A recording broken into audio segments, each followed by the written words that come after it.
And I don't think it's just to get them back on track. I think it's to get them into their future. In terms of looking at Andy Dalton, you know what you're going to get. You saw it play out once more again on Sunday against the 49ers. Wait, is it the 49ers? Did I mess up the teams? I think it was No, it wasn't the 49ers. Against the Rams. What team was Against it? the Rams. The Rams. Against the Rams. Excuse me. I'm mixing my teams up. I knew it was a West Coast team. Anyway, it played out the way that we thought it would play out, which was it wasn't what it was supposed to be. And looking at the team, they're a better team when Justin Fields is on the field. So don't judge me for getting the team wrong.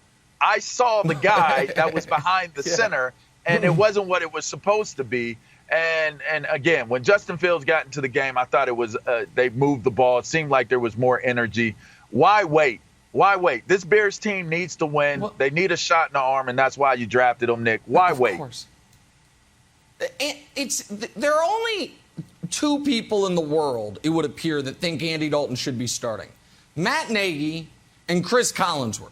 Because Collinsworth gave a nice 90-minute dissertation about why the Bears are getting this right, while all of us watched them get it wrong. It went as poorly as it could have gone. Dalton had the worst game of any quarterback in football this week, not named Aaron Rodgers. The first drive of their season, after an explosive kick return, after a good play by Fields, after a big play down the field, how does it end? Dalton pick in the end zone. Dalton has a strip sack in the game. Dalton was Andy Dalton. And it is baffling that this is a hill the Bears want to die on. You know who knows they shouldn't? Their own players. Show one of their big offseason acquisitions. His quote, courtesy of Adam Hoge. Marquise Goodwin on the Bears approach against Jalen Ramsey. Unique player, all-pro, Pro Bowler, instinctive, especially in short spaces.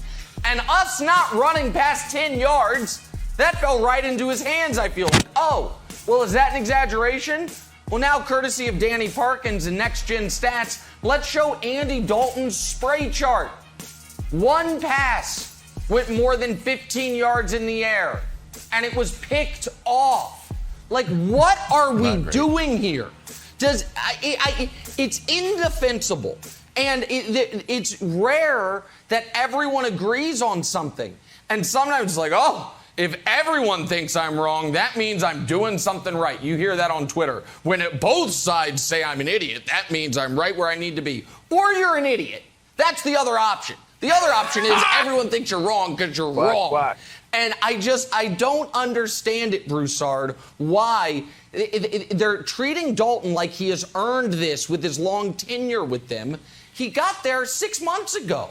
So I don't get it. I just don't get it.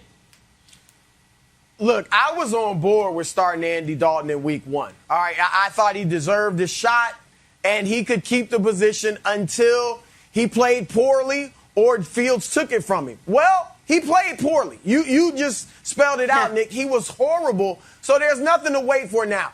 And I want to give Nagy credit. He obviously was in Kansas City as the OC when Pat Mahomes learned as the understudy to Alex Smith for a year. And that's been what they've tried to do, right? He's viewing it like, just like Mahomes, a year on the bench for Justin Fields will be great for him, and then we'll unleash him on the world next year. And I think that is actually putting Fields' future ahead of Nagy. So I give him credit because, to me, the best excuse for them to lose is, hey, we had a rookie quarterback, right? So if you start Fields right away, you lose a lot of games. Nagy can say to management or ownership, we had a rookie. We got to get at least another year with him before you can really judge what we're doing.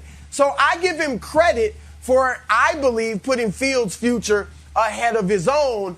But it's time. And this is not the Patrick Mahomes thing anyway, because Mahomes didn't play at all in the first 15 games.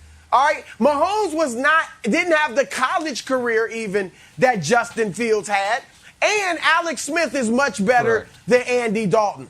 All right, he played better, exactly. Mahomes wasn't getting thrown in for cameos here every few series with Alex Smith. So you've scrapped the Mahomes plan already. So just go ahead and start Justin Fields. You're playing the Bengals. That's a good team for him to start against. You might even get a win. So, Wildes, it's time. It's time. Yeah. So the other weird thing that's happening is that Andy Dalton, surprise, used to play for the Bengals. So if you lose to Andy Dalton's replacement, the guy that they drafted to replace Andy Dalton, it just looks bizarre. I don't know how you go to your coach and be like, yeah, who beat us? Like Joe Burrow, like, oh, he replaced Andy Dalton, who we started. To me, that makes zero sense just narrative-wise. This is an odd story. LaVar, I want to touch on something also that Chris said about the cameos. So we saw a lot of guys getting snaps. Trey Lance got some snaps. Justin Fields got some snaps. Marcus Mariota got some snaps.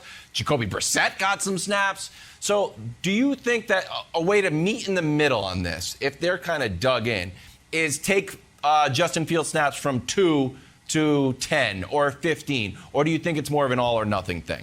Well, here's what's interesting, Wildes. They got rid of Gardner Minshew. They got rid of Cam Newton. So while you have guys who are taking snaps behind guys that they were competing against, they got rid of other guys in other places.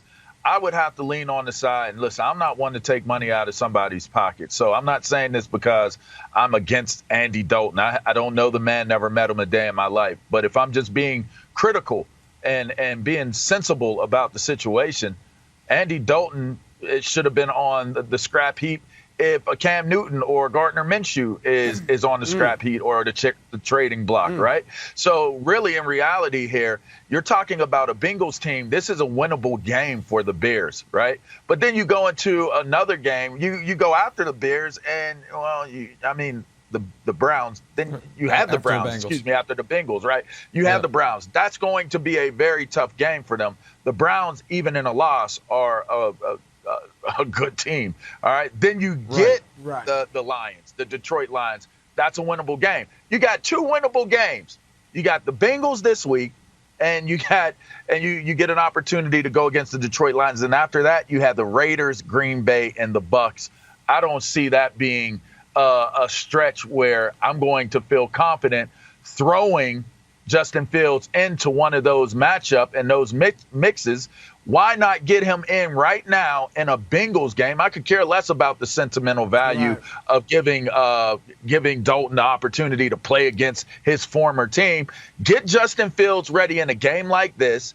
Get him a small win so he can get smaller wins and move towards getting confidence for those bigger games. Because going into those bigger games with an Andy Dalton, you've already sealed your fate in terms of what you're going to be in those games. I just think that it's already pronounced what Andy Dalton is going to be, Nick. And the Alex Smith stuff is going to drive me nuts.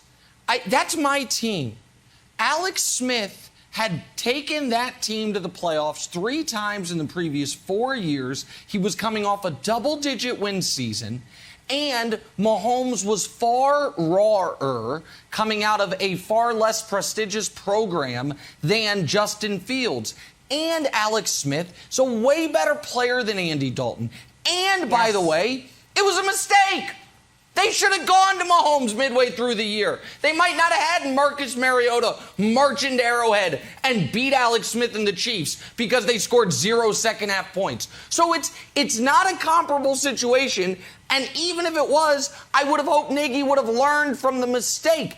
But at least with Alex Smith, there was the personal aspect of we owe it to him. He's been here with us for years. He has won games for us. He's been a great or a very good player for us. That part of it. None of that exists with Andy Dalton. You know what they owe Andy Dalton? $10 million. They'll pay him. Good for him. Good for them. They owe their fans, who have not had a franchise quarterback since Sid Luckman when their grandparents were children, to watch Justin Fields play. Not watch Andy Dalton throw red zone picks for no reason at all. It's indefensible. It's just indefensible. Thanks for watching. Subscribe here to get the latest from the show. Also, be sure to check out more of the best clips from First Things First, or go watch a few segments from our other shows on FS1.